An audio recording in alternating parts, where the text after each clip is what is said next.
Hindi si Tatay Digong ang naunang sinala sa ibang bansa at binigyan ng warrant of arrest ng ating Pangulong Marcos ngayon.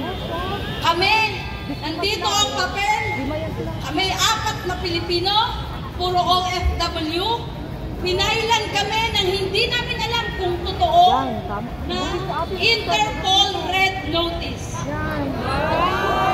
Ito nangyari totoo November 21, 2024. Dumating ang mga tao ni Torre sa office ng Prosecutor Makati.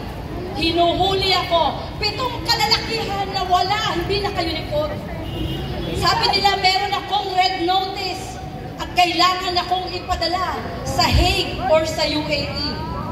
Kaya ngayon, lumabas lang ako sa inyo para sabihin na kaya nilang gawin kahit kanino, sa inyo, sa akin, sa pamilya ninyong OFW, na maglagay ng red notice na yan. Hindi natin alam kung ito ay totoo o ano man. Ang sinasabi ko dito, kinuha nila ako, dinala sa Krame, sa opisina ni Torre. Ano siya? Si Acosta? 7 araw nandun ako sa kanyang opisina, naghihintay ng kasagutan bakit ako nandoon. Humingi na ako ng tulong kung kani-kanino. Dumating ang 2 PAW na lawyers at sinabi, hindi ka dapat nandyan. Dahil ang Interpol Red Notice ay hindi warrant of arrest na katanggap-tanggap sa ating saligang batas. Di ba? Kaya mga kababayan, huwag kayong magtaka na si Tatay. Akala ninyo si Tatay lang ang kaya nilang gawin ng ganyan. Hindi. Marami na kaming sinampol. Kayong mga kapulisan, baka hindi nyo alam. Ang pagdurusa ng mga kababayan nating pinagbibintangan katulad ni Tatay Digong. Si Tatay Digong na dating former ating president, nadala nga doon, paano pa tayo, ikaw, ako, ang ating mga anak, ang ating mga magulang, na wala tayong kalaban-laban, walang pambayad ng abogado. Ikukulong lang tayo basta-basta. Hindi ako tumayo dito para maging sikat. Gusto ko nang sabihin sa inyo na ang Interpol Red Notice na photocopy ay kaya nilang ilabas at sabihin, ikaw, halika rito. Ikukulong kita rito, ipapadala kita ng Hague, ipapadala kita ng Dubai, nang wala sa ating saligang batas.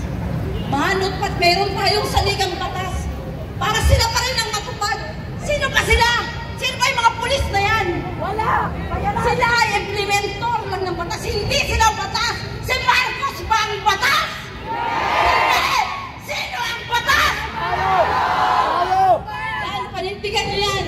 Huwag tayong umalis dito na hindi natin nasasabi ang ating mga damdamin, ang ating saloobin.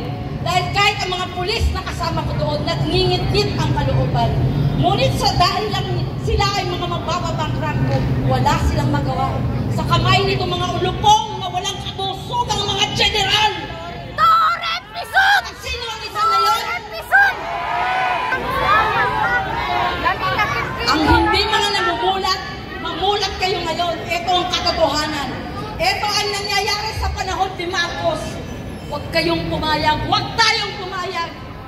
Manindigan tayo sa ating konstitusyon. Hindi po pwedeng sila ang maging batas. Lahat tayo dapat sumunod doon. Konstitusyon para sa Pilipino, para sa Pilipinas. Hindi po pwedeng kung gusto nila, dadalhin lang nila kusaan. Hinuli nila ako nang walang basa-basa ng aking karapatan. Na walang human rights. Sabi ko, nasaan ang aking due process? Hindi ko alam kung totoo ang sinasabi niyan. Hindi ko alam kanino nang galing yan. Walang sabi-sabi. Itong araw na nandun ako, para akong kawawa. Nakahiga ako sa sahig, ganyan ang gagawin nila sa inyo pag nagkaroon kayo ng ganito. Nang hindi nyo alam, nang dahil lang sa gusto nila kayong kunin. Sino man sa atin kaya gawin. Lumabas ako ngayon para kayo ay alalahanan. Huwag tayong papayag dahil kahit kinino kaya nilang gawin ito. Manindigan sa ating karapatan. Maraming salamat.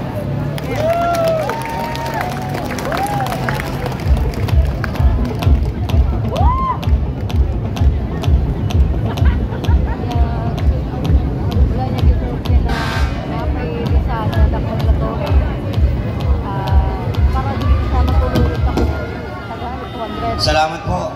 Hayaan pa natin magpatuloy ang ginagawang ito ni Bangat! Duterte! Duterte! Duterte! Duterte! At ngayon naman po, mga kababayan, muli, nandito na po ang ating kasama at ang maisog na pambato sa Senado, Atty. Vic Rodriguez. Pakinggan po natin!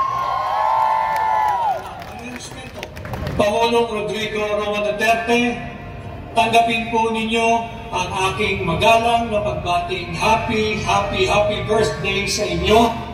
Bagamat tayo inaharap sa napakalaking pagsubok, Mr. President Duterte, halad ko po ang inyong mas mabuting kalusugan. Pinagdarasal ko ho ang inyong kaligtasan at ang agarang paglaya at pag-uwi dito sa ating bansa, sa Pilipinas. Sa ating mga kababayan, sa iba't ibang panig ng mundo at dito sa Pilipinas, patuloy po tayong magkaisa. Huwag po nating kalilimutan ang taong tunay na nagmamahal sa ating mga Pilipino. Lumaban sa sindikato ng droga, linabanan ang mga kriminal, subalit inihandog ng sarili niyang gobyerno sa kamay ng mga naglalaway na banyagan. Patuloy po tayong magkaisa, sikapin po natin na may uwi si Pangulong Rodrigo Roa Duterte sa lalong madaling panahon. At ngayon po tayo ay humaharap sa isang palapit na halalan. Sana ho, magtulong-tulong tayo, tulungan ninyo ang Duterte 10 o yung 10 kanyang inendorso bilang kandidato at kasenador. Sana ho ay baguhin natin ang anyo ng gobyerno, yung gobyernong kumikilala sa karapatang pagtao, yung gobyernong pinoproteksyonan ang kanyang mamamayan, yung gobyernong hindi makikipagsabuatan sa banyaga upang ihandog o ialay ang isa sa kanyang mga kababayan. Magsama-sama po tayo, tulungan po ninyo kaming Duterte 10, yung 10 kandidatong inendorso, sinusuportahan at inilalapit sa inyo ni Tatay Digong. Once again, Tatay Digong, Pangulong Duterte, magpakatatag po kayo, naririto po kami patuloy na gumagalaw at sinisikap ang agaran ninyong paglayang pagbabalik dito sa Pilipinas mula sa iligal na pagka-aresto at kamay ng mga banyagang mahistrado at jurisdiksyon. At sa sambayan ng Pilipino, patuloy po ninyong ipagdasal ang kalusugan, kaligtasan at agaran.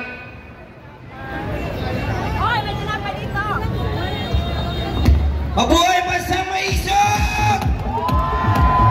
At ngayon mga kababayan, bibigyan naman po natin ng pagkakataon. Ito po, isang babae, napakatapang. Siya po ang bayani ng mga vloggers! Mga vloggers! Siya din po ang boses ng mga kababaihan na maisog, na nagsasalita at sinasabi, kinukwento, binabalita ang kagaguhan ng gobyernong Bangat. Palakpakan po natin, Ma'am Joey TVM!